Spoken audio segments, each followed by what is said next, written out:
புதிய அணுசக்தி ஒப்பந்தத்திற்கான பேச்சுவார்த்தை ஈரானுக்கு ட்ரம்ப் கடிதம். காசாவிற்கு மனிதாபிமான உதவியாக 11 மில்லியன் ஆஸ்திரேலிய டாலர். லெபனானிலிருந்து இஸ்ரேலை நோக்கி ஏவப்பட்ட 2 ராக்கெட்டுகள்.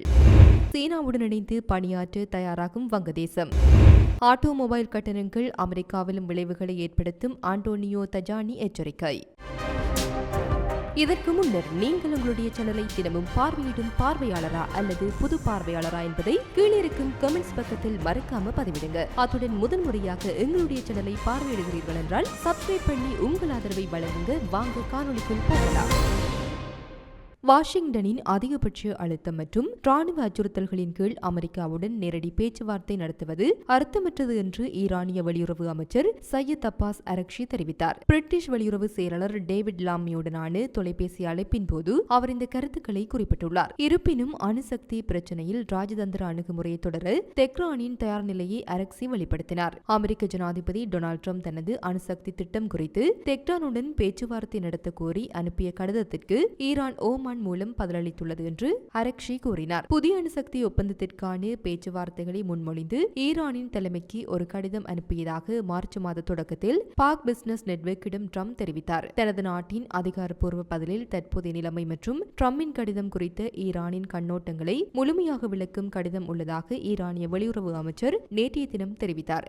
அரக்ஷியும் லாமியும் தெஹ்ரானின் அணுசக்தி திட்டம், இருதரப்பு பிரச்சினைகள் மற்றும் மேற்கு ஆசிய மற்றும் உலகின் சமீபத்திய முன்னேற்றங்கள் குறித்து கருத்துக்களை பரிமாறிக்கொண்டதாக ஈரானிய வெளியுறவு அமைச்சகம் வெளியிட்ட அறிக்கையில் தெரிவிக்கப்பட்டுள்ளது. ஈரானுக்கும் பிரான்ஸ், பிரிட்டன் மற்றும் ஜெர்மனியை சேர்ந்து E3 குழுவிற்கும் இடையே சமீபத்திய மாதங்களில் தெஹ்ரானின் அணுசக்தி திட்டம் உட்பட பல்வேறு பிரச்சினைகள் குறித்து 4 சுற்று பேச்சுவார்த்தைகள் நடைபெற்றதை குறிப்பிட்டு சில ஐரோப்பிய நாடுகள் மற்றும் ஐரோப்பிய ஒன்றியத்தின் சில ஆக்கமற்ற நடவடிக்கைகள் மற்றும் நிலைப்பாடுகள் குறித்து ஆராய்ச்சி ஏமாற்றத்தை வெளிப்படுத்தினார். இதில் தவறான சாக்குப்போக்குகளின் கீழ் ஈரானுக்கு எதிராக பல்வேறு தடைகளை விதித்து தொடர்வதும் அடங்கும். ஈரான் மற்றும் மேற்கு ஆசிய பகுதிக்கான அணுகுமுறைகளை மறுபரிசீலனை செய்ய 3 ஐரோப்பிய நாடுகளுக்கும் அவர்கள் அழைப்பு விடுத்தார். தனது பங்கிற்கு ஈரானிய அணுசக்தி பிரச்சினைகளுக்கு ராஜதந்திர தீர்வை பின்தொடர்வதில் பிரிட்டன் மற்றும் பிற ஐரோப்பிய நாடுகளின் உறுதிப்பாட்டை லாமி அடிக்கோடிட்டு காட்டினார். மேலும் தனது ஐரோப்பிய மற்றும் அமெரிக்க சகாக்களுடன் தொடர்புகள் மூலம் விரைவில் இந்த பிரச்சினையை மீண்டும் தொடரப்போவதாகவும் கூறினார்.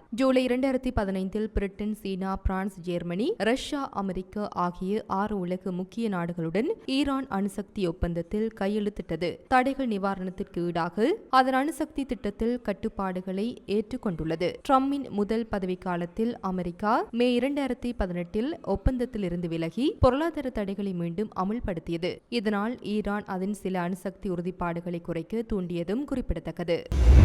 காசா, மியான்மர் மற்றும் ஆப்கானிஸ்தானில் உள்ள பொதுமக்களுக்கு ஆஸ்திரேலிய அரசாங்கம் கூடுதல் மனிதாபிமான உதவிகளை அறிவித்துள்ளது. வெளியுறவு அமைச்சர் பென்னி வோங் மற்றும் சர்வதேச வளர்ச்சி மற்றும் பசிபிக் அமைச்சர் பாட் கன்ட்ராய் ஆகியோர் இன்று காசாவில் உள்ள பொதுமக்களுக்கு உயிர்காக்கும் மனிதாபிமான உதவியாக கூடுதலாக 11 மில்லியன் ஆஸ்திரேலிய டாலர்களை வழங்குவதாக உறுதியளித்தனர். கூடுதலாக மியான்மர் மற்றும் ஆப்கானிஸ்தானில் மனிதாபிமான நெருக்கடிகளால் பாதிக்கப்பட்ட மக்களுக்கு ஆஸ்திரேலிய அரசாங்கம் கூடுதலாக 15 மில்லியன் ஆஸ்திரேலிய டாலர்களை வழங்கும் என்று அவர்கள் கூறினர். காசாவிற்கான கூடுதல் நிதி, சுகாதாரம், உணவு மற்றும் தண்ணீர் உள்ளிட்ட அவசர தேவைகளை நிவர்த்தி செய்யும் என்று வோங் மற்றும் கான்ட்ராய் ஒரு கூட்டு அறிக்கையில் தெரிவித்தனர். காசாவில் போர் நிறுத்தம் மற்றும் பணிய கைதிகள் ஒப்பந்தத்திற்கு அனைத்து தரப்பினரும் திரும்ப வேண்டும் என்ற சர்வதேச அழைப்பின் ஒரு பகுதியாக ஆஸ்திரேலியா ராஜதந்திர ரீதியாக ஈடுபட்டுள்ளது. பொதுமக்களின் பாதுகாப்பு, பணிய கைதிகளை விடுவித்தல் மற்றும் தடையற்ற மற்றும் நீடித்த மனிதாபிமான உதவிக்காக நாங்கள் தொடர்ந்து அழுத்தம் கொடுத்து வருகின்றோம் என்று வோங் கூறினார். காசாவில் மனிதாபிமான நிலைமையை மோசமானது என்று விவரித்த வோங் மற்றும் கான்ட்ராய் மிகவும் தேவைப்படும் மக்களுக்கு நீடித்த மற்றும் தடையற்ற உதவிக்கான ஆஸ்திரேலியாவின் அழைப்பை மீண்டும் வலியுறுத்தினார். ஆப்கானிஸ்தானுக்கான புதிய நிதியில் 5 மில்லியன் ஆப்கானிஸ்தான் பெண்கள் மற்றும் சிறுமிகளுக்கு சேவைகளை வழங்கும் ஐக்கிய நாடுகள் சபையின் கூட்டாளர்களுக்கு செல்லும் என்று அவர்கள் கூறினர். லெபனானிலிருந்து வடக்கு இஸ்ரேலை நோக்கி 2 ராக்கெட்டுகள் ஏவப்பட்டதாகவும் உயிரிழப்புகள் அல்லது சேதம் ஏற்பட்டதாக எந்த தகவலும் இல்லை என்று இஸ்ரேல் பாதுகாப்பு படை தெரிவித்துள்ளது. ஒரு ராக்கெட் இடைமறிக்கப்பட்டது, மற்றொன்று லெபனான் பிரதேசத்தில் விழுந்தது என்று ITF ஒரு அறிக்கையில் தெரிவித்துள்ளது. இந்த ஏவுதல் முதல் கிலிலி பிராந்தியத்தில் உள்ள கிரியாட் இஷ்மோனு நகரத்திலும் அருகிலுள்ள கிராமங்களிலும் வான் பாதுகாப்பு சைரன்களை இயக்கியது. தாக்குதலை தொடர்ந்து இஸ்ரேலிய பாதுகாப்பு அமைச்சர் இஸ்ரேல் காட்ஸ் ஒரு அறிக்கையில் எச்சரித்தார். கிரியாட் ஷமோனா மற்றும் கலிலி சமூகங்களில் அமைதி இல்லை என்றால் பெய்ரூட்டிலும் அமைதி இருக்காது. கலிலியில் வசிப்பவர்களின் பாதுகாப்பை உறுதி செய்வதாகவும் எந்தவொரு அச்சுறுத்தலுக்கும் எதிராக வலுவாக செயல்படுவதாகவும் அவர் சபதம் செய்தார். இதற்கிடையில் லெபனான் பாதுகாப்பு வட்டாரம் ஒன்று சின்கூவாவிடம் இஸ்ரேல் 2 ராக்கெட்டுகளையும் இடைமறித்தது.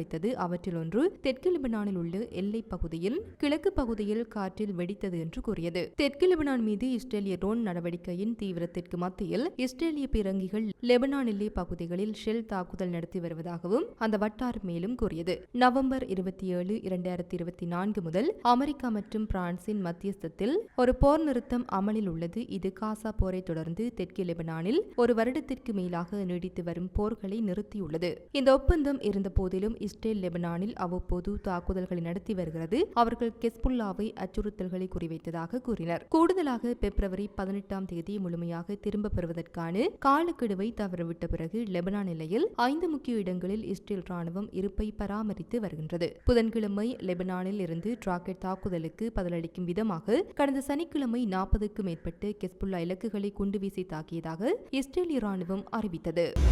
சீன துணைத் தலைவர் கான் ஜிங் இன்று பெய்ஜிங்கில் வங்காளதேச இடைக்கால அரசாங்கத்தின் தலைமை ஆலோசகர் முகமது யூனுஸை சந்தித்தார். 50 ஆண்டுகளுக்கு முன்பு ராஜதந்திர உறவுகள் நிறுவப்பட்டதிலிருந்து சீனாவும் வங்கதேசமும் எப்போதும் ஒன்றையொன்று மதித்து புரிந்து கொண்டு ஆதரித்து வருகின்றன என்று கான் குறிப்பிட்டார். சீனாவும் வங்காளதேசமும் ஒரே மாதிரியான வளர்ச்சி கருத்துக்கள் மற்றும் இணக்கமான வளர்ச்சி உத்திகளுடன் பரந்த பொதுவான நலன்களை பகிர்ந்து கொள்கின்றன என்பதை குறிப்பிட்ட கான், இரு நாட்டு தலைவர்களும் எட்டிய முக்கியமான ஒருமித்த கருத்தை செயல்படுத்தவும் அரசியல் பரஸ்பர நம்பிக்கையை ஆழப்படுத்தவும் பல்வேறு துறைகளில் நடைமுறை ஒத்துழைப்பை வலுப்படுத்தவும் சீன வங்காளதேச உறவுகளின் நிலையான மற்றும் ஆழமான வளர்ச்சிக்கு அழுத்தம் கொடுக்கவும் இரு மக்களுக்கும் அதிக நன்மைகளை கொண்டு வரவும் வங்காளதேசத்துடன் இணைந்து பணியாற்ற சீனா தயாராக உள்ளது என்று தெரிவித்துள்ளார். வங்கதேசம் ஒரு புதிய வரலாற்று தொடக்க புள்ளியில் இருப்பதாகவும் சீனாவின் தொடர்ச்சியான வலுவான ஆதரவையும் உதவியையும் எதிர்நோக்குவதாகவும் ஜூனுஸ் கூறினார். பல்வேறு துறைகளில் இருதரப்பு ஒத்துழைப்பை மேலும் ஆழப்படுத்தவும்